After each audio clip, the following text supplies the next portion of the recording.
Welcome to In Frame. I am Jay Lazarus Hawk. I'm Jamie Hall. We're Rising Fire Productions. With us today is Dan Baker. Hello. And his wife, Katie. And they are from Timid Monster. If you don't know who Timid Monster is, by the end of this show, you will be going out and looking for everything you can find, I am sure. Welcome to the show, Dan. Thank you. Thanks for having us. Thanks for coming out. Yeah. First, I'm just going to start. We'll hold off discussion until Rachel gets here, another partner in Timid Monster. But as I said to you before we started the show, I managed to watch the full cut of Avarice this afternoon before coming in. He had watched it the other day and pretty much had the same reaction. He called me up and said, maybe sometimes I think we should... How did you put it? I said I was embarrassed to, and I sent him a text message at the same time. I was like, I was embarrassed for him to watch Cold Blooded, and it just made me want to give up.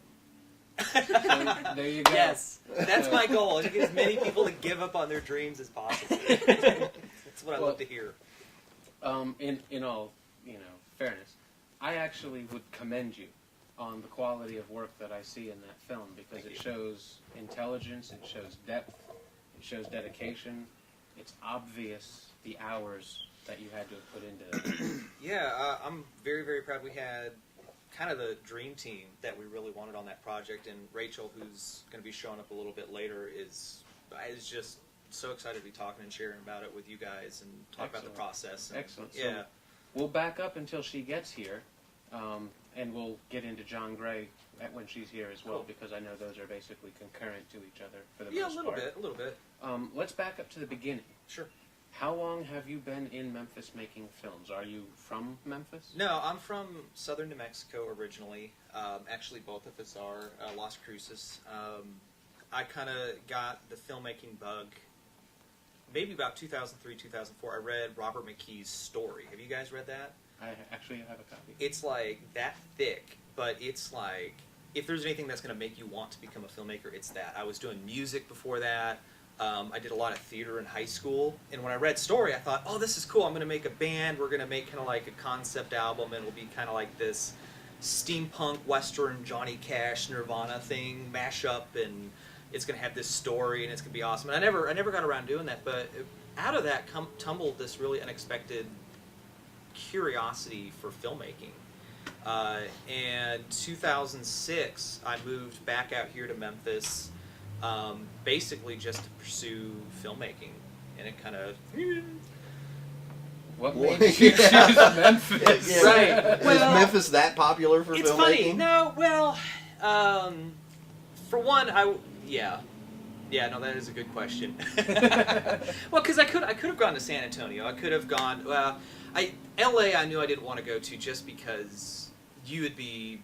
It's L.A. It's L.A. You're just another one. A small fish in a big pond is not really a good descriptor, because it's just ridiculous how many people are there trying to do it. You just disappear. Well, every person there is on one side of the camera or the other, sometimes both. Yeah. I had come out here. I'd gone to Visible School in 2001 for music, and so I knew a lot of people here. Most of my friends were out here. Okay. And I was involved very much in the community out here anyways. New Mexico at the time, there really wasn't anything film-wise going on, so there really wasn't a big reason for me to stay. And outside of that, I just had a gut feeling, I had a gut feeling that I needed to be in Memphis, and seeing the connections that I made and the people I met and the opportunities I've had out here, I knew this was the right choice. Having seen your work, I would say Memphis needs to have you here as well. I was just, my wife and myself watched it together, and we were both really impressed. And I told her, I said, I think I found my new favorite Memphis filmmaker. I mean, the work that you guys put into that was phenomenal. Yeah. I mean, that was the first thing that I've seen, and to see the first thing that I've seen that you guys have made is just, I mean, it has high hopes for the next. It was fantastic. I loved every bit of it. Making me blush. Well, you deserve the props. So, in 06, when you came, I didn't realize you were a musician either. What is it? I studied voice. I suck at singing, by the way. I play guitar, I play bass, a little bit of drums. Okay. Yeah. Interesting. Well, anyway, you came out here in 06. And we talked a little bit before we started the show. First thing you did when you got here was a music video. Yeah. I moved in with a guy that had also gone to Visible School, so I had connections and knew him. Moved in, and he was the drummer for a band called Hey Heidi Ray. And I was thinking, okay, so, and I had been able to, I'd saved up some money, and I had a camera, and I had a little light kit and all that stuff, and I'm like, I need to shoot something. But I know, I had done enough filmmaking to know that's kind of a traumatic experience, and not everybody can be pulled into it. And my roommate was a drummer for this band, and bands always want music videos, so I'm like, well, heck.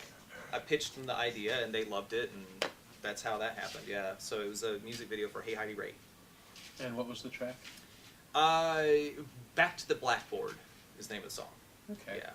Now, when you put that together, was this the first real project you had put together? It really was. I did a couple things back in New Mexico. I did like a school project with some friends, and M. Night Shyamalan, I've said his name wrong, I know I have. I bet everybody does. Does anyone know how to say his name? I think I've heard him pronounce it twice. Say that again? Shyamalan. Oh, it was kind of close. Yeah. Anyways. Thank you, Matt. Yeah, thank you. I always kind of try to mumble his last name.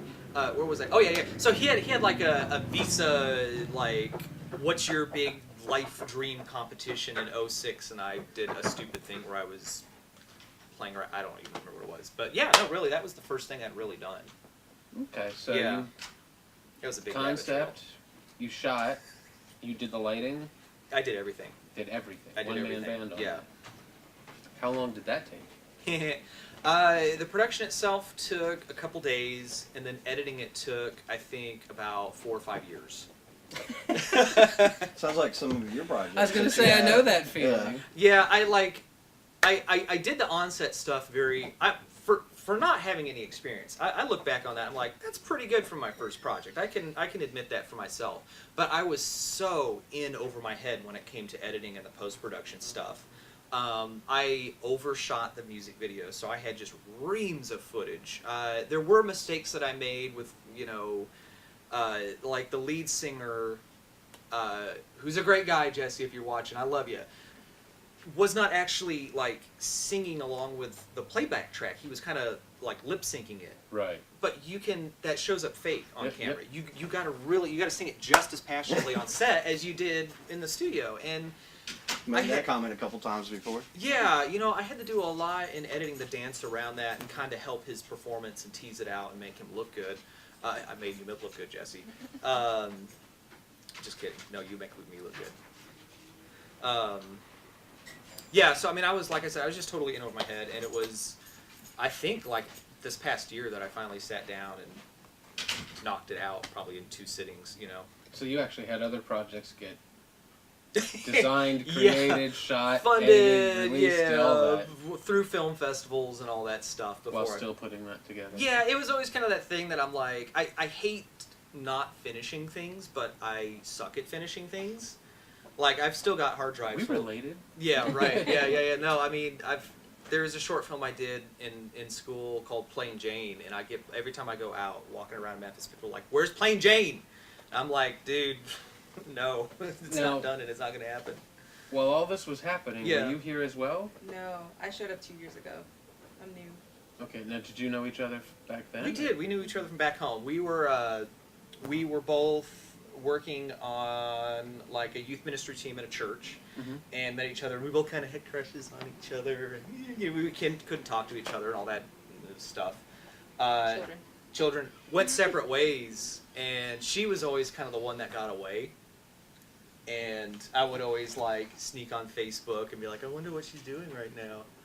And then, yeah. Facebook stalker guy. I stalked her. What would men do without Facebook? Yeah, I know. Yeah, it's Find another just outlet. it's Find another outlet. yeah. I thought you said find them in an alley. That too. Oh yeah. But then she became single a couple years ago, and I was like, yes. And so we. Now Tom Cruise. No, I'm doing a Tom Cruise. No, please don't. Yeah. Oh, God. Can I do this? Nope. I'm gonna rethink my decision. Yeah. I was going to say, are you regretting that ring right There's now? moments. Well, filmmakers are like that. Yeah. Gotta Well- get excited about something, And right? then he dragged me to Memphis, and awesome. Thanks for that. We like it here. And Yeah, you're that's doing nice. a lot of the back end, behind the scenes. I'm learning to do a lot of the back end, behind the scenes. Really, what they've kind of tasked me with is the social media side of it. So I'm on Facebook and Twitter and Pinterest and all the outlets that they have, and trying to figure out the best way to engage our audience to help, not just kind of join in the conversation, but also grow us, our Right. sort of presence. And that's a primary focus for you? That's Just out of curiosity, because as I was saying early on, Mhm. I can't remember even if the camera was rolling at that time, we all on our team kind of handle every bit of everything. Mm-hmm. If we were to cut that into one person's job, how many hours a day do you spend doing that? You know, not a lot at the moment because I'm still trying to figure out how. So really, what I'm just doing now is kind of research. I haven't really put any of what small knowledge I've gained into practice yet because I need desperately a new laptop. I can't even turn mine on anymore. I So understand. it's basically it's just me on my phone trying to figure out the best way to do this. And really, what I've learned is just joining in the conversation, is just engaging people instead of jumping online saying, "Hey, look at me, look at me." I'm trying to join into their conversation. Go into a one-on-one? Yeah, well, or big groups, so I'm I'm trying to jump into other blogs where there's comments on basically what we do, Right. and just join in, and just talk to them, and then maybe organically it will lead them to us instead of me, check out timidmonster.com.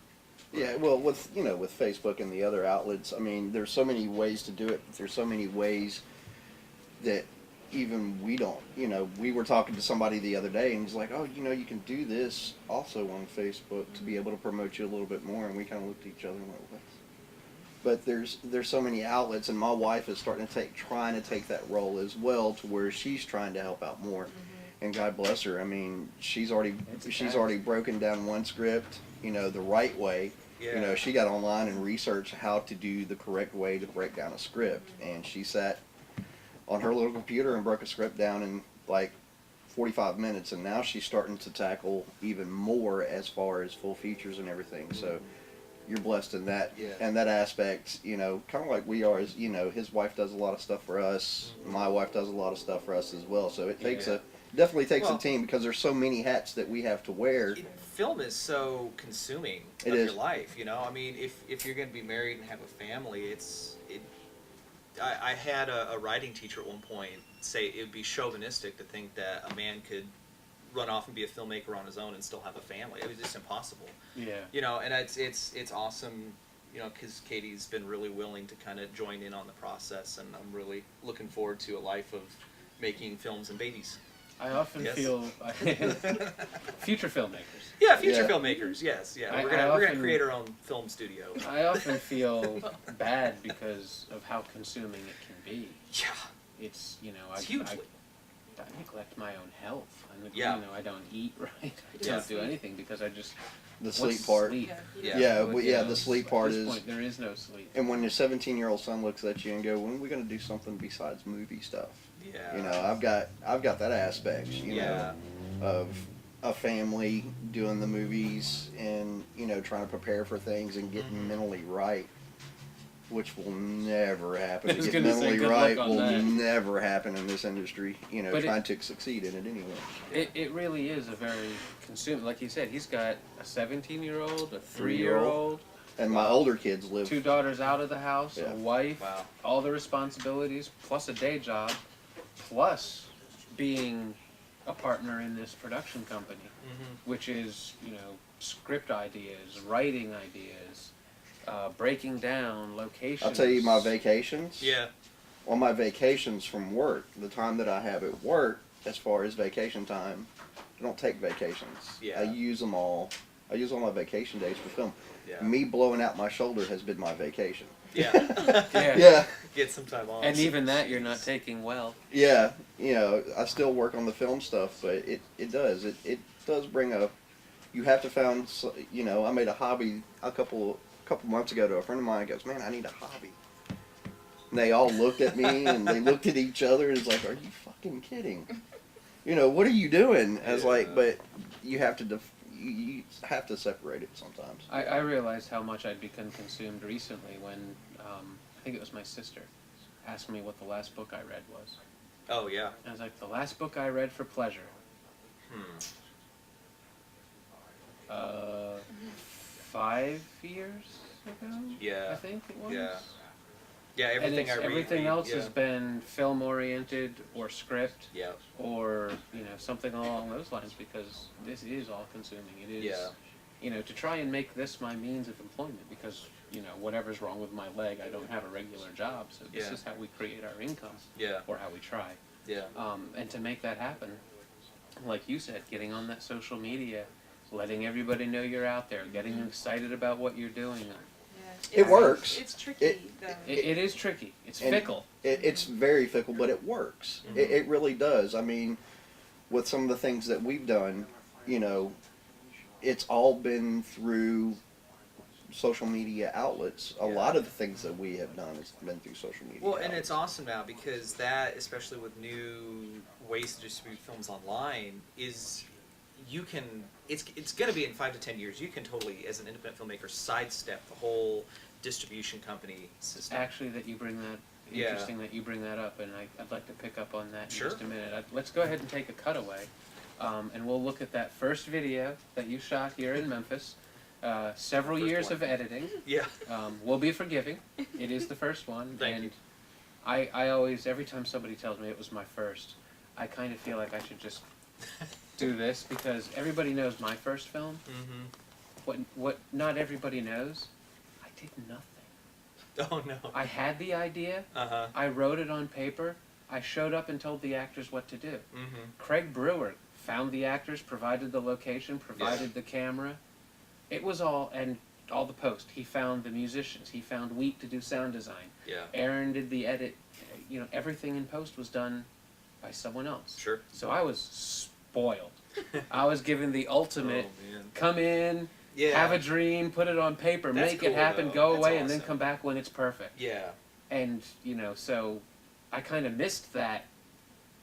Just, forgive me for my first effort, but Lucky. I haven't seen this yet, so I look forward to I look forward to being able to see it after the show, because I can't watch during. But this is the music video you shot in 2006. Yep. For Hey Heidi Ray. Hey Heidi Ray. Back to the Blackboard.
All right.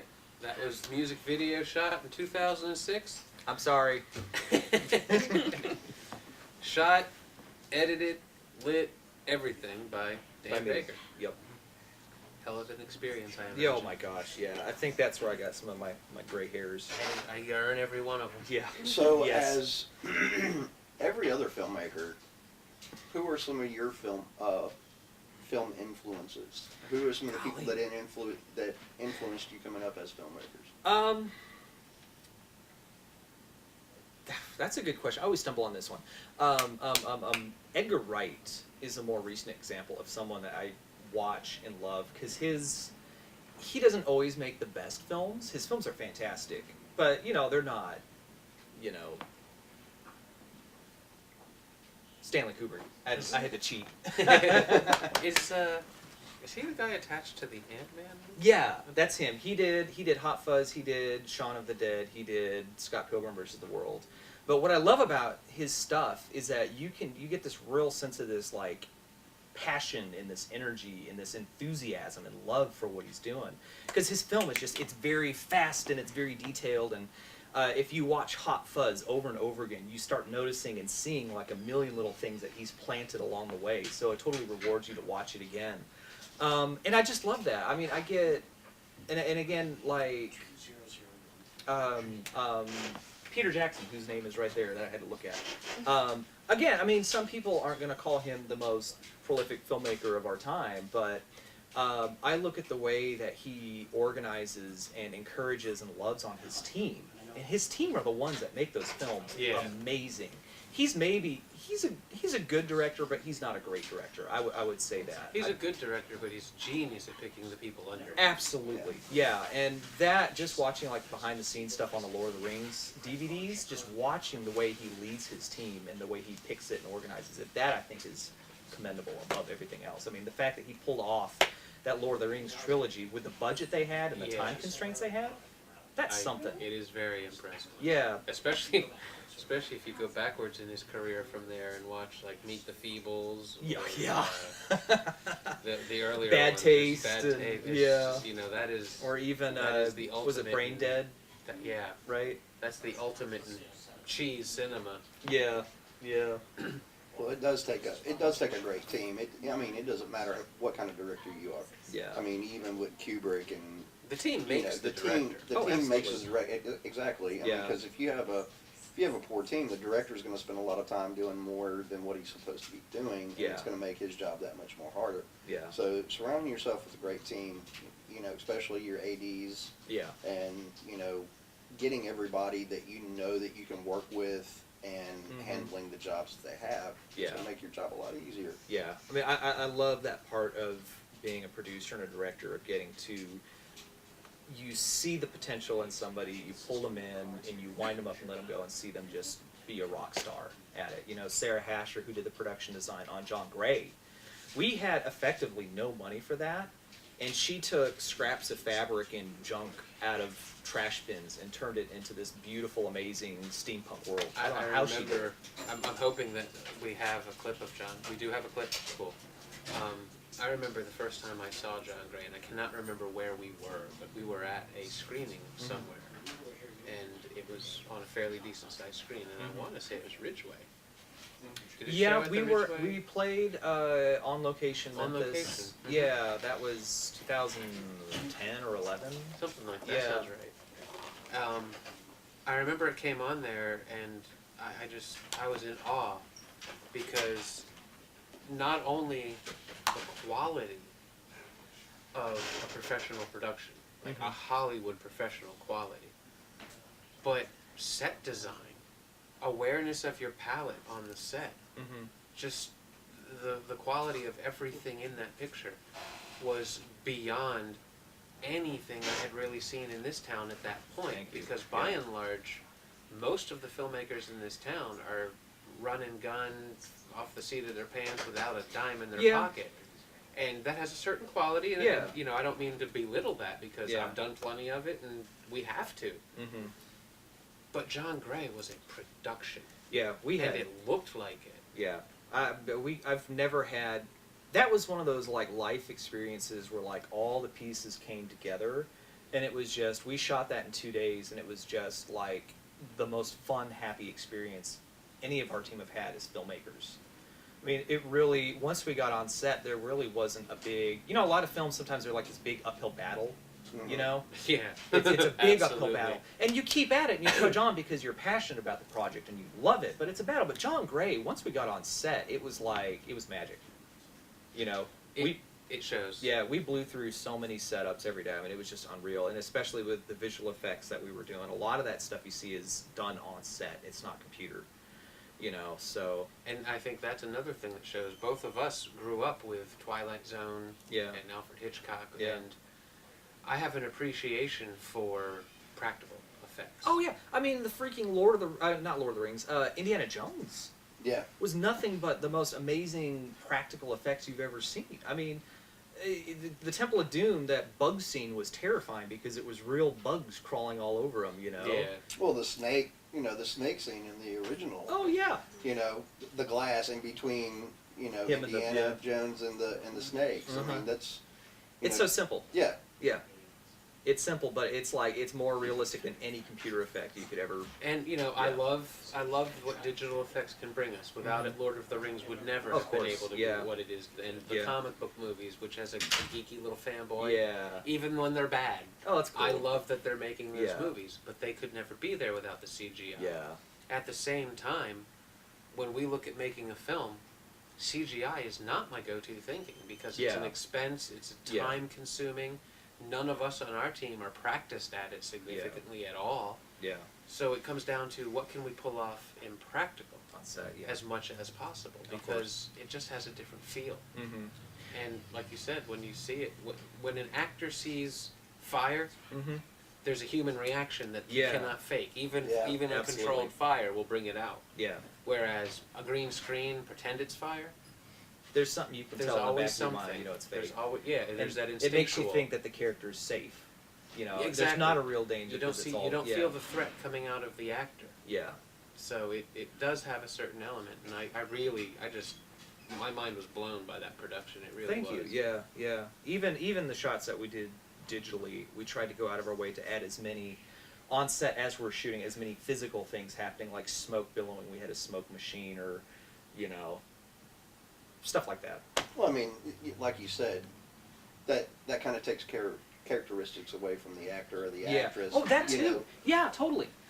With like you said, with fire explosion, they're Mhm. not going to act the same Yeah. Yeah. as they would if they were there with actual fire. You're going to get that reaction. So to add the elements in like you guys did Yeah. is, I mean, It all layers and adds up. It and does, compounds it does. and- yeah. Now, before we took our first break, Mm-hmm. you mentioned distribution changing. Yeah. I have been saying for 20 years, 15 years, that we will see the death of network television Yeah. as we know it. Mm-hmm. In that time, after my first time I said that, ABC, NBC, CBS, Fox, all of these shows started on their own Yeah. television networks advertising, go to abc.com for more, Yeah. knowing that they were going to be taking their audiences to these websites Yep. for Yep. additional content. I think that will lead to the network television Mhm. going out, and we will see the internet network television will become one thing. Yeah. Possibly eventually even the film industry. No, I mean In Netflix the right long now. Netflix and Hulu both are producing their own Exactly. content. They're becoming TV channels. Exactly. Yeah. And, a lot of people as filmmakers, we think we need to make a movie, we need to put it in as many festivals as possible to get recognition so we can get distribution. Yeah. There was a time that was true. Yeah. In that time, there were 12 worthy festivals on the planet. now there's, Yeah. 300? There's Oh, over yeah. 3,000 Yes. now. Yeah. Well, I mean that's a whole new sub industry. There are 5,000 festivals. 5,000 festivals. Thanks, He's Kent been the doing the cameraman. research. Yes. There are now 5,000 festivals, but how many, if there was 12, Yeah. there's now 5,000, Oh, how it's- many of those yeah. festivals are worth going to? Yeah. Maybe 6 to 12 of them. Yeah. Still. But Well, and especially once you start into self-distribution, because I was going it's to say, like, if yeah. you're going to festivals to fight for distribution, what are you gaining nowadays? Mm-hmm. You're not gaining. I mean, now I believe Netflix still uses distributors. If you have your feature on Netflix, it's In through a iTunes, distributor. yeah. And iTunes uses that. But more and more of us Yeah. are learning more and more about the internet Yep. as time goes by. And fairly soon, and this is my personal goal, fairly soon we will have the capacity to create a production company which has its own own web presence and outlet for all original content. Yeah. And the only thing we're really lacking within the internet is effective advertising. Yeah. Because, on TV, you can have a commercial on ABC Yeah. or NBC or CBS, and Get you're in front of guaranteed millions of 90% people, yeah. of America will see it. Yeah. Well, you've got to have so many hits and so many people. So many people have to come to your site to be able to have those offers Yep. Yeah. of the advertisements. And that's what I'm saying. In the web, if you use Facebook, it's on a sidebar that most people ignore or block. Yeah. Right. You have no place where a lot of people will go and just all of a sudden, bang, there's your commercial. Oh, Yeah. that. Yeah. So that's the next thing we all have to figure out. But distribution is available to us through the no, web already. Absolutely. Absolutely. So yeah. why spend money that we don't get back from festivals? Yeah. We've kind of taken on an anti-festival stance on some levels, Sure. just because Absolutely. they're destroying filmmakers. They're taking our money. They're not guaranteeing us a position. We're not getting anything back from it. Yeah. And in many festivals, each of us made a film that's a half an hour long. Most festivals, a short film is either 10 minutes or less, Yeah. or a feature is 50 or more. Yeah. So what do you They do with won't that? take Yeah. something, which means they're forcing filmmakers to tailor. Sure. I'm a storyteller, not a filmmaker. Right. The story is 15 minutes long, the It's film is 15 minutes, minutes yeah. long. The story End of is story. 40 minutes, then it's 40 minutes. I listen to the story, Yeah. not to a clock. Yeah. And because of that, I really think festivals are kind of screwing filmmakers. Sure. So distribution is in our hands now. And now it's a matter of figuring out how to Yeah. advertise, how to get awareness, which is kind of the purpose of this show on Sure. one level. And be able to go from there. That said, we're going to go ahead and we'll show the clip to John Gray to get some awareness towards that. You're looking at expanding this to a feature, yes? Yeah, this is we're gonna do a feature length John Gray. It's we've been working on it for close to 2 years now. The screenplay. Right now it's kind of on the back burner because of some of our other projects. But yeah, this is the John Gray feature film script is one of the first things that I have read that's been come out of the people that I collaborate with. I've looked at it and thought this could be something. It's unique. Yeah. What I saw, was it 2 minutes or so that I've seen of it? It's a very unique project. The steampunk-ish elements that it has, I think, are extremely timely. Yeah. Because that whole world is it's huge right opening now. up into it's almost mainstreaming. Yeah. On some levels. Yeah. So- Justin Bieber had his steampunk music video, I was so I going to think say it's safe to say it's mainstream. cross-lined in. So. Yeah. We ruined it. We may have jumped Yeah, the I shark was, just, already. I was in there. You might have to Yeah, step away. steampunk is dead now. Yeah. I was going to say that killed it. Yeah. Well, But- it's very prevalent. You Yeah. know, in New York, San Francisco. Well, Hugo came out too, and I think that opened a lot of doors. For Yeah, I mean, Yeah. up, further up, it is Yeah. very prevalent. There's Yeah. a lot of people in the steampunk, world Yeah. that we Well, don't and get it's to very see. Jules Verne is never going to go out. I was going to of say, style. Right. it's Jules Verne classic is going to be sci-fi. awesome Yeah. 100 years from now. He was awesome 100 years ago. He'll be Yeah. just as awesome in Yeah, 100 and years. that's really, I mean, when we talk about steampunk, I think a lot of filmmakers get a little hung up on the production design of it, whereas I look at it, the steampunk side more of like Jules Verne. It's more Victorian sci-fi. Mhm. You Yeah. know, it's It's not throwback. yeah, it's not There's just some like gears gears on hanging it. from Gears the and gears, lenses. Yeah, so There's a functionality to it. yeah. All that said, let's go ahead and take a look at the 2-minute cut of John Gray. Hey.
John, let's go to my father's today.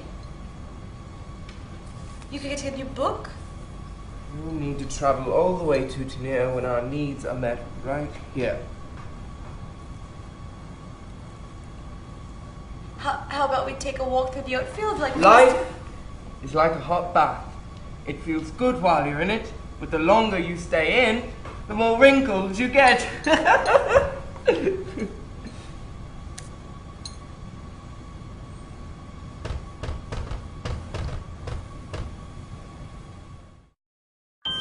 Biggie steps outside, and that's the end. All right, that was John Gray by Dan Baker. The first 2 minutes. Looking to expand that to a feature film. Do you have a goal for when? No.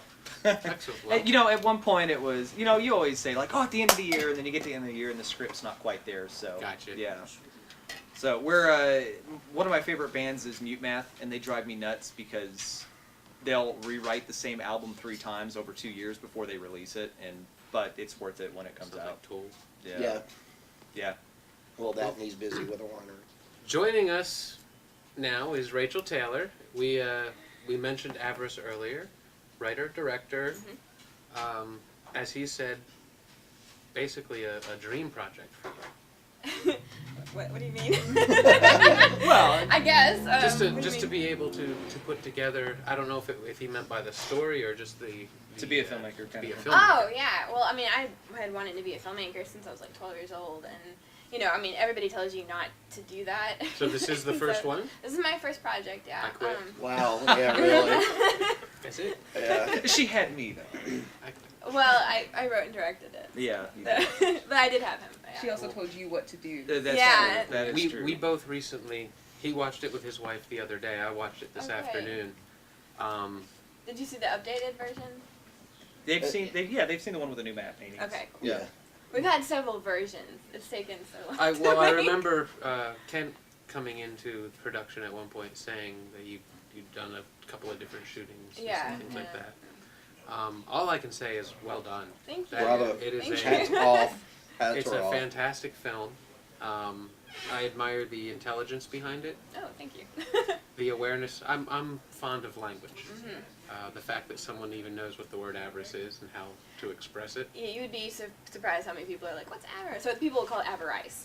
Yeah. I'm like, oh, God. Unfortunately, I'm not surprised at how many people don't know. Yeah.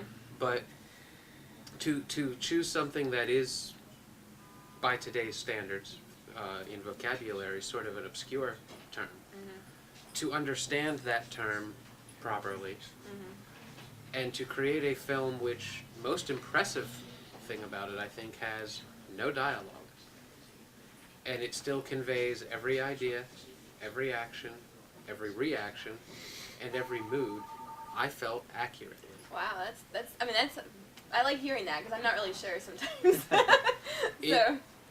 At the end of the film, I really felt like I understood exactly what that girl's journey was, and there was that small part of me that, you know, I could have put a tear there at that moment because it really did kind of go in. Yeah, thank you. When you watch a film, you know, especially for filmmakers, you know, we tend to pick things apart as we watch a film.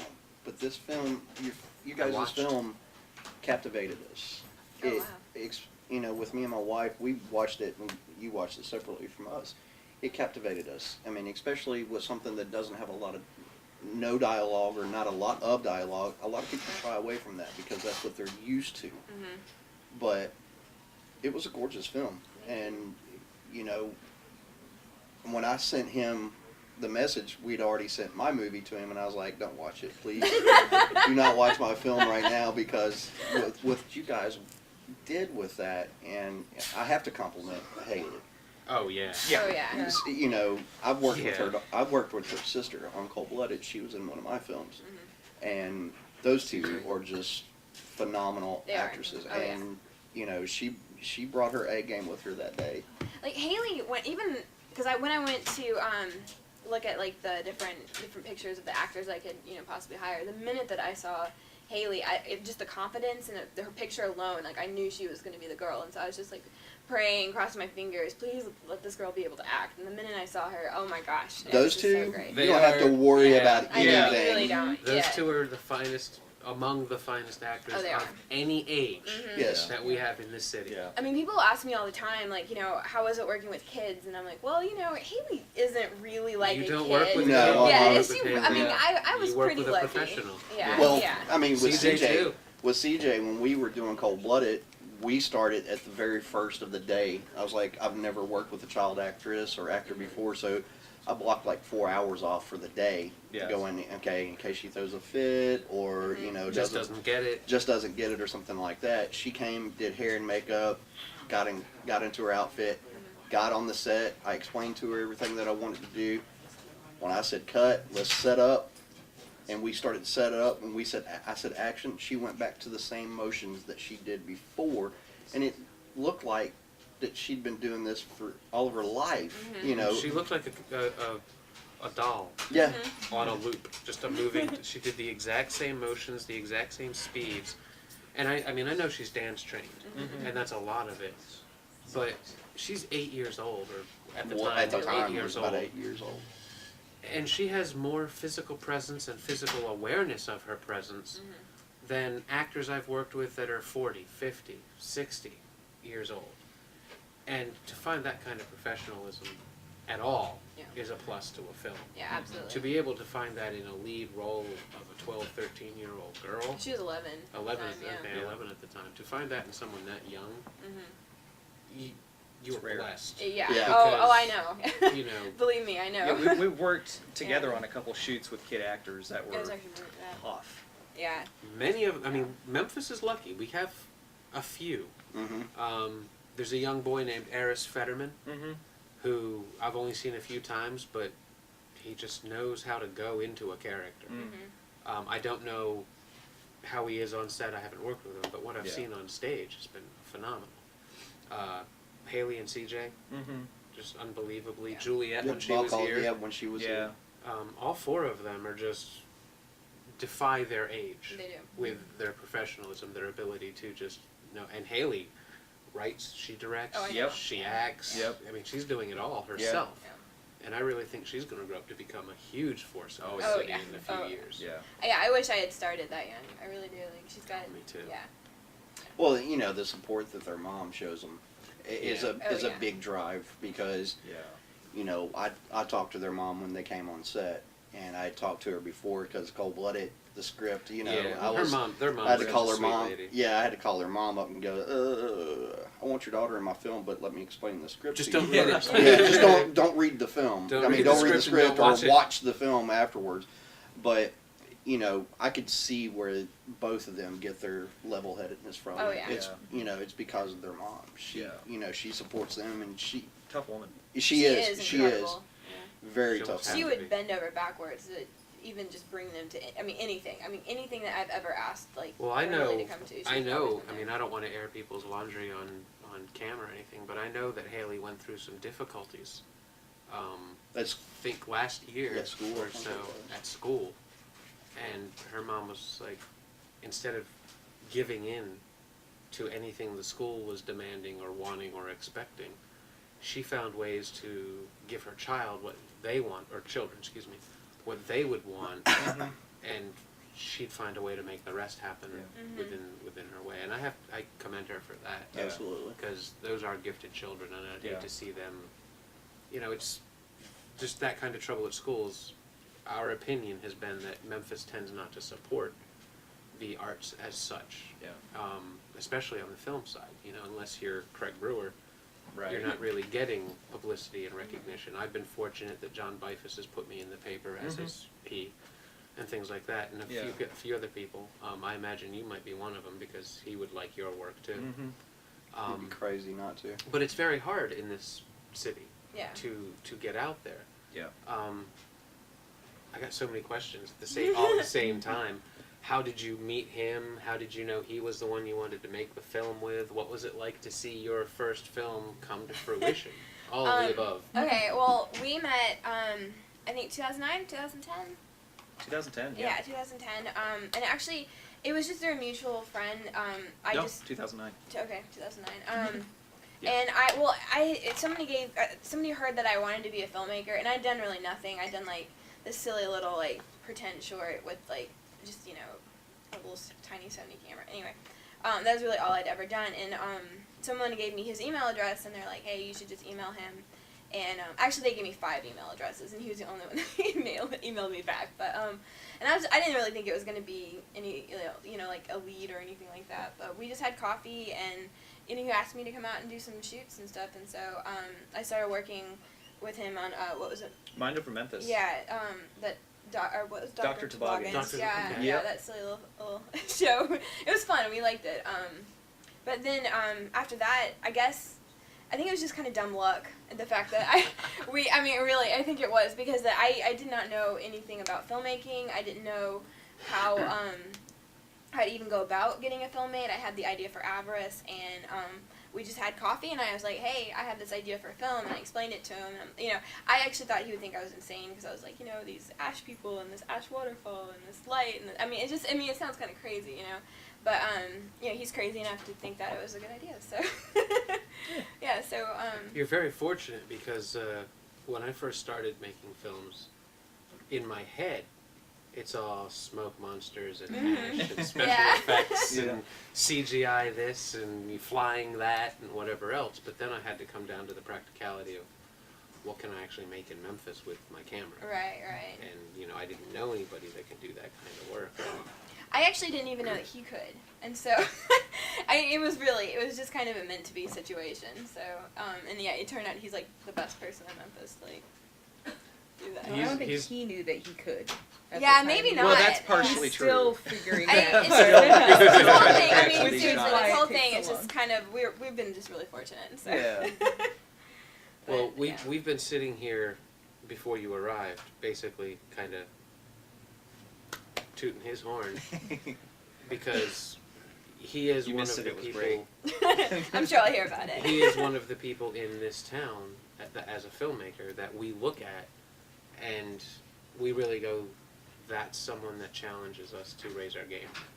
That is someone who is We even doing work made better a than list yeah. one time of people on that level that challenge us as filmmakers. We made a list one time. We sat down and talked about it, and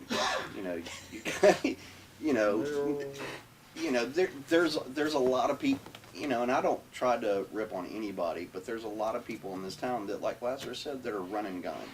They really don't think the process is through until they meet that person and go, hey, this is what it is to actually be able to do this right. I mean, that's what I was doing for a long time. Oh, and that's, we all start out that way, just kind of run and gun. But, there are people as filmmakers that we look up to and local filmmakers. And it comes down to the process. Mhm. It comes down to the execution. Yeah. Those are the things we're looking at, and Yeah. overall production value. Who is, Yeah.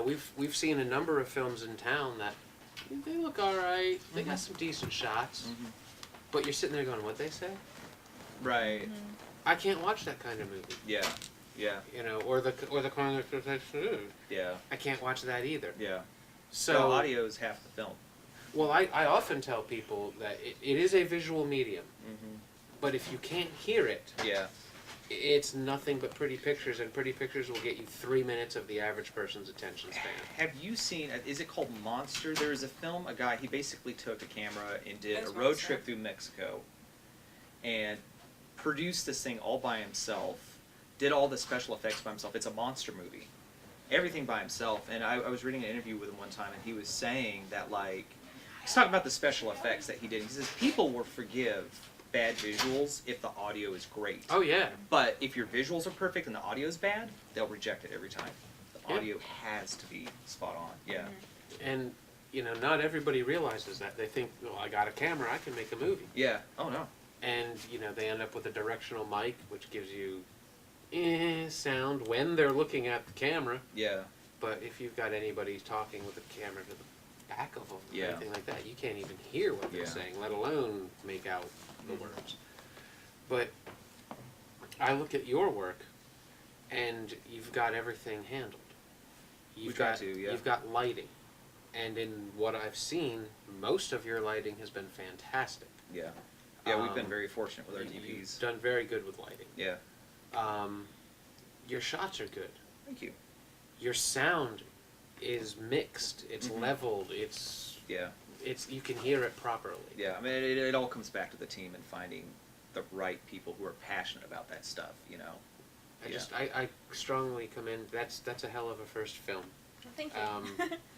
I thought his film Cold Blooded was, you know, an example of someone's first film that people should see because it's absolutely. It's half an hour long. It tells a story. It stays on the story it's telling. It really doesn't meander much, and it's got some moments and some styles and some feelings to it that you're not going to see in your average local production. Oh yeah, I mean, of all the first-time films that I've seen, I mean, yours is up there. Thank you. Especially Yeah, for very half an hour long. Yeah. To be able to maintain for half ambitious. an hour. Thank you. That's ambitious, and I commend that. Thank you very much. Sure. Now I'm blushing. Yeah. Rightly so. I mean, Yeah. I'm glad you say that because as his partner, I don't know if he always hears what I say the way I mean it. Sometimes I tend to block you. No, I'm playing. The longest film I've ever done is 20 minutes, and that had me pulling out my hair. Oh yeah. It's work. Yeah. You know, I'd done smaller things. I mean, the first thing that I ever did was, you know, like you know, went out and bought a little camera and was like, I'm going to make a movie. Yes. You know, and I got a bunch of friends together and everything, and we started recording, and I was like, damn, I can't hear it. So, you know, I went and bought a shotgun mic, and I was like, I don't know anybody to hold this. Yeah. So, as I'm filming it, I've got the actors in a circle holding the boom mic so I can hear all of it. There you go. You know, and it'll never see the light of day. I will never show it to them. I can go home and watch it now, but I will never show anybody that film at all. No, you'll never see it. Because my wife doesn't even know where it is. I've got a couple of those. That was my end. Yeah, that was your end. But yeah, you know, there was days where I wanted to, pull my hair out, pull other people's hair out as well. But, you know, we struggled through it, and, you know, I enjoy every minute of it. Yeah, definitely. I do. So, what was it like for you? Now, had you looked at some other local films prior to making yours? Not a lot, actually. Just because I didn't know where to find them. Okay. And so, yeah, usually any of the films now, like, if I don't know the person who's given it to me, then Dan will find them and give it to me. So, what was it like for you when you saw the thing put together? Well, this is a strange question because I never really saw it all put together at once. Like, I kept seeing more of it put together on the screen because, like, when we actually premiered, not all the visuals were done. And so they were mostly done. I don't think anybody knew the difference, but, I mean, they would now if they saw it. So, I mean, really, it's just been happening over the course of a year that I've been seeing this movie done. You know, it's like a new done every time. It's like watching a plant grow. So, yeah. Well, what was that first time when you sat down and you watched start to finish, whether effects changed or not, but what was it like to like know with an that- audience? Well, just For for you. you, just for you to see To sit down. something that you had worked so hard on. All of you guys edited it too, didn't you? I edited it, yeah. And so, I mean, really, for me to watch it, it was just. Well, then let's go ahead to the audience. Yeah. Okay. When it was with the audience, I had Dan was finishing the effects as I had to get up and speak, so I actually had to stall for 45 minutes in front of 200 people. So, and I hate talking in front of people a lot, and so by the time that I sat down and we finally got to play after, when he came, it messed up again, and so we It weren't was still really sure. rendering by the time he. Yeah, everything that could have gone wrong went wrong. wrong. And Yeah. so really, what I was thinking as people were watching it is, thank God it's playing. I know. That's That it what I didn't was stop thinking. midways and then pick up again. Yeah. I have to say, on top of all of this, it's so glad to hear that other filmmakers Filmmakers go go through through this that. crap. I Yeah. mean, and that was just like, I've never felt like that before in my life, and like, I hope to God I never have to feel like it again. I'm sure I probably will every screen, but like, just the nerves of like, you know, getting the darn thing to work. I couldn't really, I don't even know what people thought of it that night. Where was it you know, that y'all first screened it at? Memphis Comic and Fantasy Convention. And so we had this huge screen. I mean, everything looked like it was going to be perfect. And not to mention, you know, such a critical crowd I was too. gonna say, Yeah. Those, crowds. you know, us comic They're book tough. geeks can, They are. you know, Yeah. us comic book geeks can be mean. Tough and fickle. Yeah. Yeah. So But- 200 people, wow. Yeah, actually, I mean, 45 minutes? Yeah. that was, I can talk, but Nice. wow. oh my gosh, I can't. I can talk. I just Well, don't know you if I can had say the anything. cast and crew doing a Q&A for yeah, a while, didn't you? I made everybody get up, and, like, and then everybody That's thinking gave on me, your feet. Yeah, Yeah. everybody gave me pity questions from the audience, so because nobody had seen the film, so what are you gonna ask, you know? Yeah. Right. Sure. So it was such a disaster. Well, I mean, there are some questions, and I have a few of them, the generic ones. How long did it take to shoot? Well, principal photography was 4.5 days, and then pickups were 6. So Yeah. yeah, So it was this a was my Memphis, first film. very much a Memphis production. Yeah. So, similar. Was Project. it all filmed here was all locally? here. Mhm. Where were some of your locations at? Some of them were like in my backyard. Some of them, the coolest ones. One of them, the part where the little girl walks into the room with all those people sitting with the objects. Mhm. That was the brewery downtown. Thought it looked familiar. Yeah. Yeah. I loved shooting there. That was my I did favorite too. one. I've Oh, been yeah. in there several times. That's where We've been in there 90% a of couple Cold Blooded was filmed at. Yeah. So, Yeah, and then out in Eads, the woods over there, and then there was actually down the street from right here. There's that Oh, the Lifelink church. Yeah, building. the Lifelink building. Mhm. There's this room upstairs that was just. Is that the one that used to be Galloway? Yeah. Yeah. We shot the girl's bedroom in there, and it was. Oh, that was yeah, a disaster. Our invisible cameraman helped too. Yes. Kent. Hi, Kent. He helped design the curtain. Nice. Oh, yeah. I remember that. Now, was the after the, I call it like a church because even though it was the brewery, it just had the way everybody's Yeah, sitting there yeah. so solemn. It had that church quality, and of course they're all enraptured in their own greed and avarice for Right. that possession. The next location, the circular entrance, Oh, the drainage ditch. the drainage Yeah. ditch, Yeah. was the walls all digital or was that No, paintings that you had placed in there? Yeah, that one. My friend that I was working with, she was an art teacher because I was working at a school at the time. She had this really interesting, like, fantastical kind of, almost even a little hippie-ish like style, and it was perfect for what I wanted. And I had her, What's her name? Kelsey Sullivan, and she moved to Florida. She's not in Memphis anymore, but she actually That's a drew shame. all of that with just sidewalk chalk on these panels. I mean, it's just the most fantastic work I've ever seen. Like, it was so phenomenal. well, that was one of the things that stood out to me was those walls when she was Yeah, walking me too. down And there. I had And I was such a like- hard time figuring. I was like, damn, if that's CG, It's about man, he 50-50. did his Yeah, work. yeah. Because some of them, I mean, some of it, she only had so many panels, so we Repeat them. we Yeah, we repeated photographed them, yeah. and just repeated them. in the So computer. there's most of the shots in that last sequence are The digital work is so seamless. Thank you. In- Yeah. I mean, I've seen It's taken Hollywood a lot of productions time. that don't Yeah. look that good, and I know you've done work. You've worked through Hollywood, ABC, Grammys, Yeah. something like that. Yeah. And I know that you've been on that level, Mm-hmm.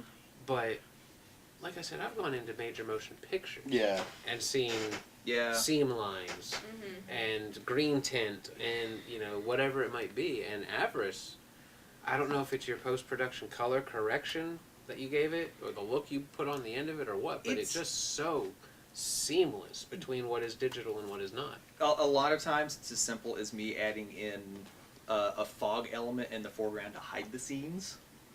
But we tried really hard to marry. Earlier we were talking about like practical effects, like Indiana Jones, and on John Gray, how we tried to do as much on set as possible, and we did that on Avarice. But even like the special effects plates that we put in there, I think we might actually have a clip of this, but like we try to even make those effects plates real, actual photographed elements. Like the panels themselves were photographs of the panels. There's little gleamy sparklies on the objects, and those are actually like a photographic element that we shot. Well, I'm thinking even the first object, she follows the light. Mm-hmm. The first object she goes for that's hanging from the tree. Mm-hmm. It's so colorful. Mm-hmm. Then it's not. Yeah. I had no idea that was I assume, black object. Orb. Yeah. Well, the triangular. Yeah, diamond yeah. shaped I thing. had Diamond. no idea that was a black object. The color on that looked real. There's two of them. Yeah. No, yeah. So he had that wasn't too much computerized actually. Then we had two actual physical okay. objects. Yeah. That was one actually was going to be my question. yeah, Yeah. one was he created it and And this is beautiful Chad and- Irwin, yeah. the art director on Avarice. And then the second one, it's the exact same type of object, but he just had a kind of a coal finish look on it. Okay. And so we shot it twice, and then Dan did his magic in the computer and just Just line up the blended it, plates yeah. and build a transition. Let's go ahead and take a look at that effects clip. Do you know which one we're looking at? Yeah, I think this is going to be Rachel describing how we did the sparkly, gleamy effect on the objects. Hello, I'm Rachel Taylor. I'm the director for Avarice. It is 6 months after principal photography, and we're still shooting. What we're doing today is we're shooting some extra bits for the sparkling objects. This is the first one that she sees in the tree, and as you can tell, it doesn't sparkle. So what we're going to do is we're going to use mirrors to reflect light into the camera to give it kind of a sparkly, starish feel. And we've used a mirror already, but you can actually see in the mirror, so we're trying something different. What we did is use fragments of a broken mirror and glued it to a sock, and so we're going to go into the garage now, and we're going to try it out. So I will come show you that. Okay. Alright, so this is where it's going to take place. This is Dan Baker's garage, which is where a lot of the extra footage for Avarice has taken place. We've got a black backdrop here, and the source of light comes from over here, and basically what's going to happen is we're going to try and reflect the light into the camera and create kind of that sparkly look. And then what we'll do is composite that over the objects in the computer, and it's going to look like they're sparkling on their own. So let's see if it works.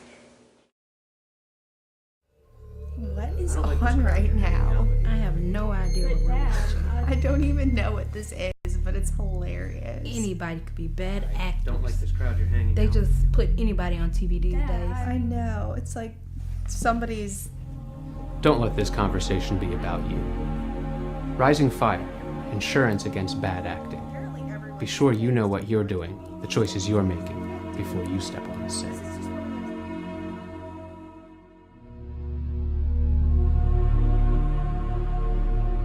I thought this might be something you'd be interested in. It's not funny, Dan. Go away. That was a small look behind the scenes of Avarice, explaining the sparkle that you added to the various objects. I don't want to give anything away, but was the final Effect element. effect, was that an effect element, or was there actually like glitter on hand, literally? Oh, on her hand? That was a little bit of both. The makeup artist, she drew what, because I told her I wanted it to look as if like something had exploded on her hand. Okay, I was going to and so say, she because it drew had a that. specific pattern almost Yeah, within yeah. it. Because like I wanted, because the light, I knew what the light was going to look like, and so I wanted it to kind of like have that, like as if that exact object had exploded. So she drew that on there, but it did look like makeup, and so he went in and did his magic. Who was your makeup artist? Jennifer Miller or Jenna K. Miller. I think she goes by She's Jenna moved K. to now. Nashville. Yeah. She did a lot of stuff here in town. She was the makeup artist on John Is anybody Gray. good not moved Moved out? Yeah. Well, that's the kind of the problem with Memphis is Yeah. people, they get Leave good and they move away. constantly. They move away. So, could you guys let everybody know some of the members of the team that was on this? Yeah. So, go ahead. Go Just ahead, Dan. Absolutely. We had Paul Skidmore was our director of photography. On camera, we had Michael Allen, who's here in Memphis, and if you need someone that shoots Canon 5D, he is the guy to call. With a clip about that. Yeah, we've got a clip introducing Mike Allen too. We had Chad Irwin was our production designer, he does fantastic found art stuff, and he's done a lot of other movies in town, and we knew he was like the person to talk to. Who else did we have? That's our core team. Yeah, that was kind of You the and core me. team. Yeah, me and you. Sarah Hasher consulted at the beginning, but wasn't able. She was traveling and out of town at the time. Kelsey Sullivan, the Yeah. panels. Kelsey Sullivan. Who else? That may have been it. Yeah, Jennifer Miller Yeah, on makeup. yeah. Yeah, it was actually a pretty small team, and for most of it. You say small, but you had a rather The significant credits yeah, go on you had, credit list. you know, Well, those Yeah. were just people that, because when we did the Indiegogo campaign, those are all of our executive producers. Guys Because we said donated. if you donated $50, Right. you're your next Who are executive. very thankful to. Yes, they're awesome. Yeah, I didn't remember, or I don't recall exactly where I saw the name, But in your list of names, there was a name that caught my eye, Jonathan Manis. Oh yeah, he's my friend. Yeah. Is this the same John Manis that I know? Maybe. Is he teaching acting at a high school? No. Okay. No, he actually lived down the street from me, and he's the one that showed me the girl's house, because we were just talking about it, and so I gave him a credit. You know? Okay, okay. Because there's a John Manis that I've worked with. He was a stage actor here for a while, and he's out. I think he's out in Eads or something like that. Yeah. No, I don't think Jonathan's done anything in film, but. We had Rachel Beatty. Oh yeah, Who's our she's production in manager. Japan now. Yeah. I haven't seen her in a couple of years. She worked for what, Channel 5? Yeah. For a little while. Well, this was her first film to work on. Yeah. Yeah. And She kind of got hosed. dumped on. Yeah, she got hosed on this production. Yeah. She was our UPM, so Yeah. It was a big job. She did a great job. she got dumped on. Yeah, but she did a fantastic job. Yeah, I think that was. I feel like I know I'm forgetting you. I'm really sorry. I'm gonna remember your name in about 5 minutes. I'm just gonna blurt it out. Okay. Well, you've already said several. Well, cast. I mean, we could. Right. Haley Parker and then Taylor Daniel. Yeah. And then Michaela House was our stunt double. Yeah. Stunt double for the doppelganger. The doppelganger. Kent, what other clips do we have so we can go ahead and take another look at a clip before we actually show the trailer? We'll introduce Mike Allen. Yeah. Let's go ahead and show that one. Now, this was a gentleman, he did your actual photography work? None of us had worked on the Canon 5D, so we knew, and the clip will say exactly what I'm saying here, we needed somebody that knew that camera in and out, just so we could keep moving. Probably say in the same tone, too. Did he do the shooting, or did Paul? He actually ran the camera. And Paul was your he was the DP. Design, do yeah, shots. so he did the lights and all that stuff. Okay. Yes. Da-da-da-da-da. Hey. And he nudged. The definition of avarice is basically greed. It's one of the 7 deadly sins, and it's a very intense kind of greed. I love that aspect of storytelling where you're creating your own world, where you're inventing your own rules. You have your own system for conveying an idea. I loved shooting avarice. It was one of the most amazing projects I think I've gotten to work on. It was a very different, fun, kind of a fairy tale kind of a script. I really was excited about that. It was set in this fantasy realm where you have flying lights, you have shining objects that turn to ash when you touch them. You have these creepy ash people that live in the forest. I mean, it's cool stuff. I love it. For this production, I guess we had a lot of the same problems that we would on any independent film, the first being that we didn't have any money. So we had to cut costs wherever possible and use really affordable equipment, which was one of the reasons why the 5D was a great camera to use. Working with the 5Ds, it's a new concept camera almost. I was really impressed with the color quality. I was really impressed with the depth of field that you can achieve. A lighter, smaller, maneuverable camera.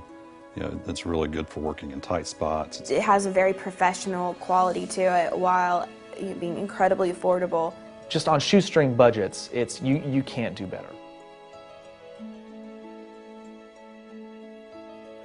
None of us were really that familiar working with the Canon 5D, so I knew I had to pull in Mike Allen.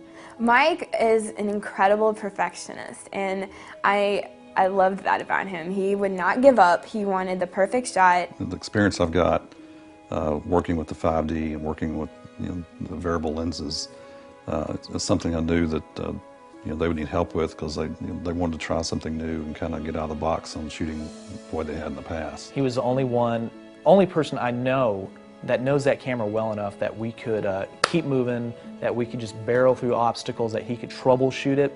I know the Canon 5D, inside and out, so I know how to make it work.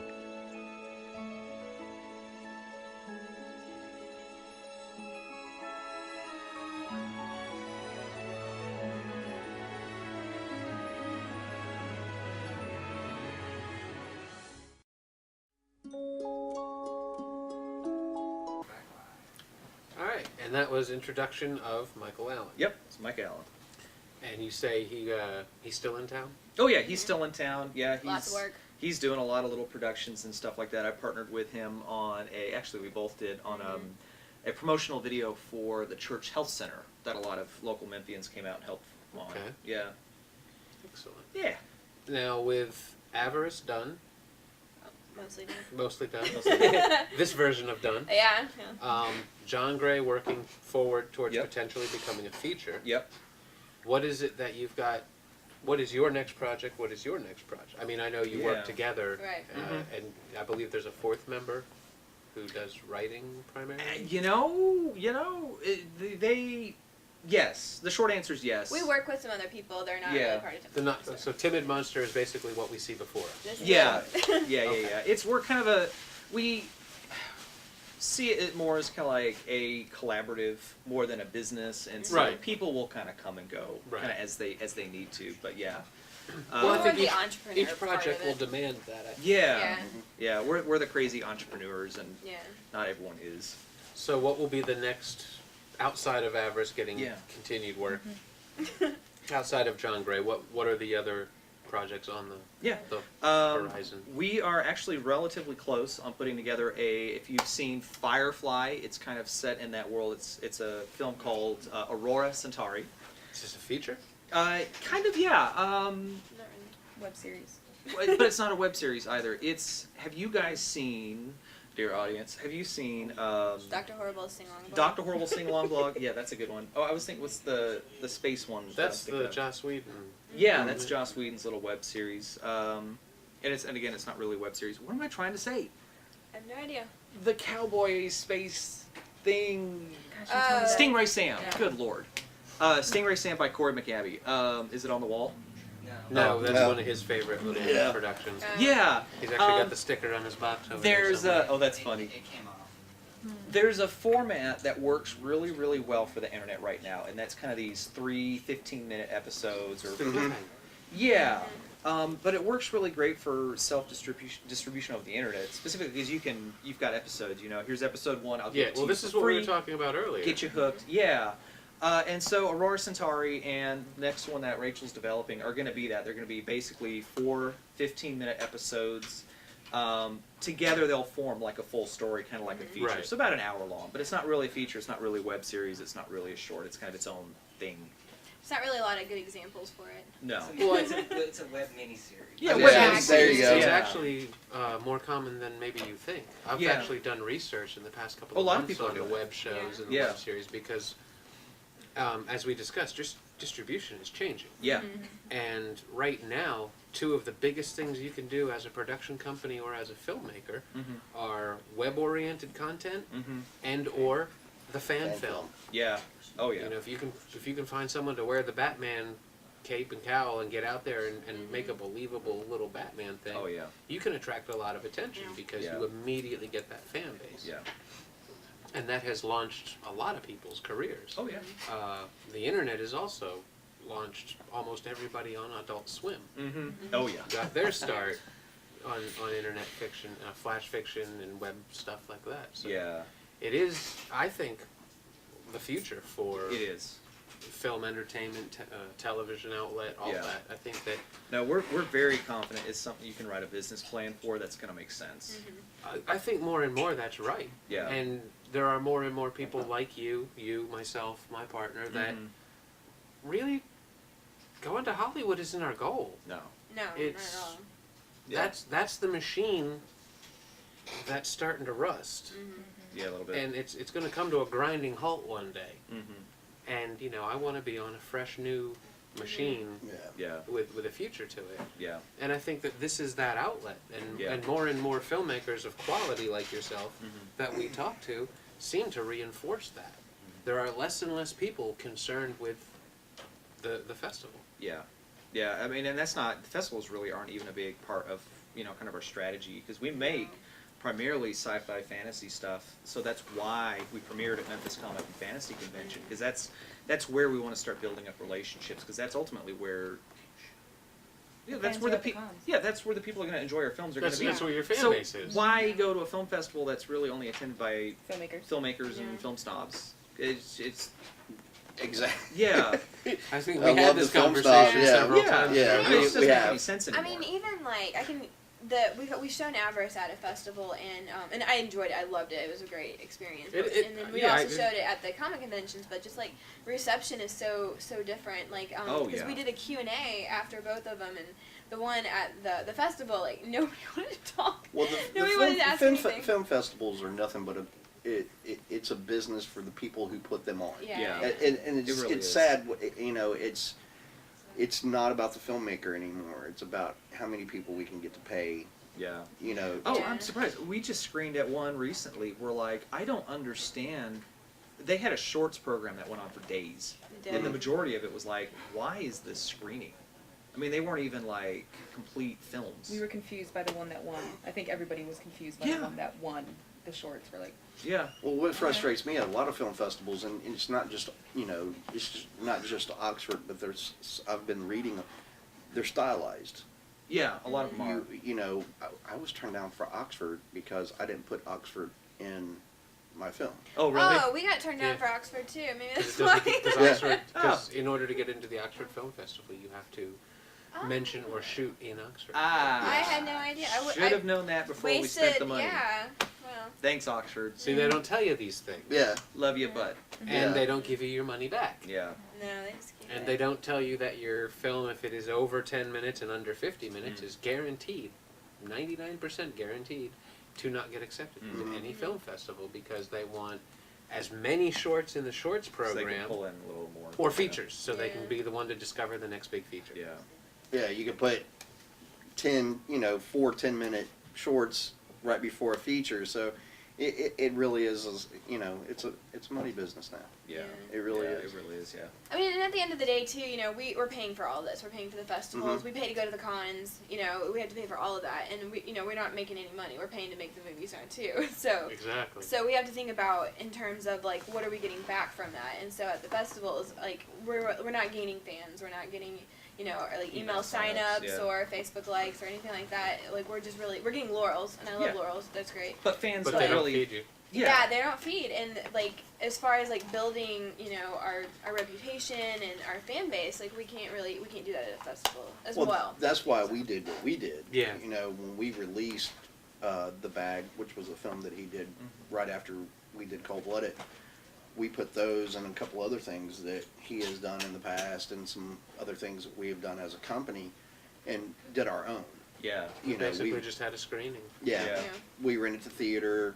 You know, had invited people out who showed up. Who, you know, we had a lot of fun with it. It was more personal to be able to do that. Yeah. And some of the reasoning that I wanted to do it that way is I'd been in the festivals, and he, you know, with him, Cold Blooded, his first real production, he hadn't been into a festival, and he kind of wanted that sensation. I was like, you know, the sensation of putting your film in the Indie Memphis Film Festival, and I don't mean anything against Indie Memphis. Sure.